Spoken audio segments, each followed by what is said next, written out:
Okay, let's get back to work. Um, the main thing we're doing right here, right now, on this telephone, on this YouTube, is teaching technology, which is very hard because the technology was made by people that are disabled, mentally and emotionally disabled. Uh, they have mental and emotional disabilities. You watch The Big Bang Theory, it's obvious, Sheldon's got disabilities, Kripke does, Winkle does, Farrah Fowler does, and these intelligent quote people. Okay, it's excessive compulsive behaviors. Okay, and they're not, because you sit there. Why on big on when they watch Star Wars? Why don't they point out the blatant errors of the thinking? This is bad thinking. This puts the planet and species at risk. This is so. Why aren't they? They're so intelligent. Uh, Why aren't they pointing out the blatantly obvious? Why aren't they doing, so you have a lot of people that are very manipulative. Okay. Like on that Crichton, uh, uh, that movie, that adaptation of Michael Crichton's novel, Jurassic Park, that Hollywood adaptation of it, where Jeff Goldblum's character goes, you guys were so busy asking yourself if you could, you never ask yourself if you should. Okay. And that's what they do. Okay. They get these ideas and and because other people with lots of money and no idea what's whacking with dope because they're addicted. And I watched some of this little bit of this thing about this actor called Kevin Spacey last night. I was like, what's going on with this shit? Because I typically don't pay attention to a lot of that gossip shit and stuff. And then they showed these people and these grown men, grown ass men, that were trying to be like Kevin Costner with Richard Burton. I want to be an actor. I want to be an actor. Right? You know how they all have stories, about their icons and their mentors and shit like that, right? And it's not that's true. It's how they are. Um, uh, I was already a really good basketball player by the time Danny was working with me with the stuff. He was just trying to help me understand the business and see if I wanted to be involved in the business. Danny was a pimp and not a professional basketball player. He didn't want to be a professional basketball player because the business was unacceptable to him. The coaches were very abusive and bitchy and manipulative, which I already knew. But I thought maybe there'll be somebody, okay, who understands how gifted and how intelligent I am and will let me do things creatively and intelligently. Like I used to tell Coach Rasper, all I need you to do is just tell me how the other coach is trying to move the chess pieces because I can't watch it while I'm playing.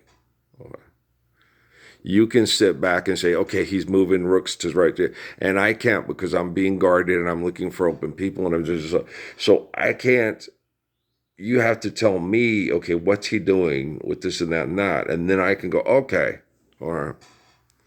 Treviso helped because Treviso would tell us all what to do. Then I go, okay, here's what he's going to, and then they would do it. And then I would, and then I would try to get them to, and then I explained to Treviso, it's like, uh, Adrian Branch and Howard Jackson ain't just going to go rooks tonight three. You're going to try to move them there, but if you can't move them there, you're fucked. Okay, you're all totally out of position, and these are my teammates. And even though I should be starting on varsity at point guard, and you guys are treating me like shit, I'm still going to make sure that we're going to do our best to win. So I'm not going to sit there and say okay and act like this is what we're supposed to do. Then we play against the Carter kid and the Branch kid and the Jackson kid from or Alamo, and they blow the hell out of us because what do? We did this, we practiced this, and it's not working. It's like that's because he's way faster than anybody, and the guy who was better than them in practice did everything you said to do because it's supposed to work in your head. But it's like, no, he's faster than he is. If you do that, you see what I'm saying? And that's what I used to tell him. It's like, no, you can't. No, you can't tell people you slow down and be slower than this kid. Don't be more athletic than him.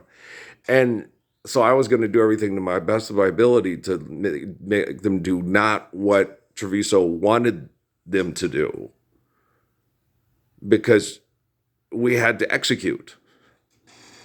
And I wanted my teammates to be able to execute because I wanted us to be successful. Right? And I tried to explain that to Manager Treviso.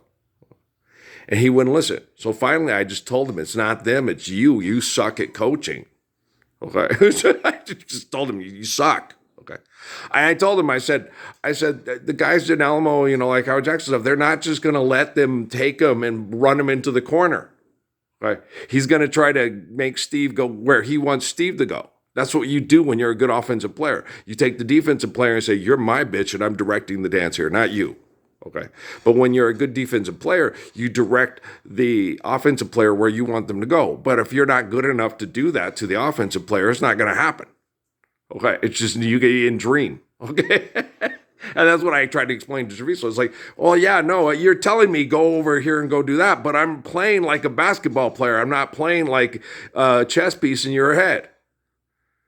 I want these guys to be able to compete against them when we play Alamo, when we play all these good players in the district that I know, And that's, I literally told Manny Treviso this, okay?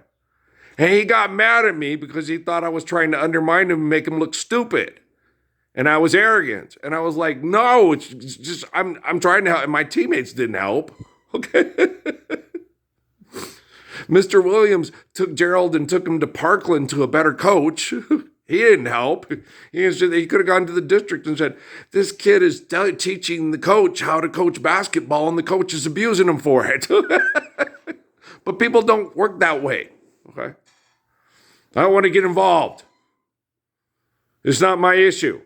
I'm going to move my kid where someone's not going to do that, okay? Instead, I get up and say, hey, this 16-year-old kid is not just the most talented basketball player in the state of New Mexico. He's also a pragmatic genius. Okay? People don't do that, okay? No one's doing that to me with YouTube right here, okay? Why don't you go to the hospital and do this? Because, look, Buddy, during 2020, sprayed less because you guys parked the cars and he needed to spray less because he had less toxic reactions to the trees to survive the toxic environment. Okay? 2 and 2 is 4. I'm an excellent driver. 20 minutes to Wapner. Okay? I'm teaching technology the right thing to do. If you think you have the intelligence, the strength, the balls, and the courage to do it, you come down here and live in this guest house, and I'll go coach the Indiana Pacers or the Chicken Nuggets or the fucking T-Bone Wolves. You got it? I'll tell them how to be intelligent, pragmatic, and live the Lord's Prayer before you play basketball because you love children more than you get a bag of money to fuck a porn star who spits rap music. Right? Let's load this up. You need your ass kicked. And I'm tired of having to break it down to you every day as if your brain was stuck up your ass and you couldn't get it out. Okay? Do you love children? Well, then if you make me do it with the technology, how are you going to look your kids in the face? Just like David with the 250. Come on now. Get the 250 out your ass and get right. Okay? Shit.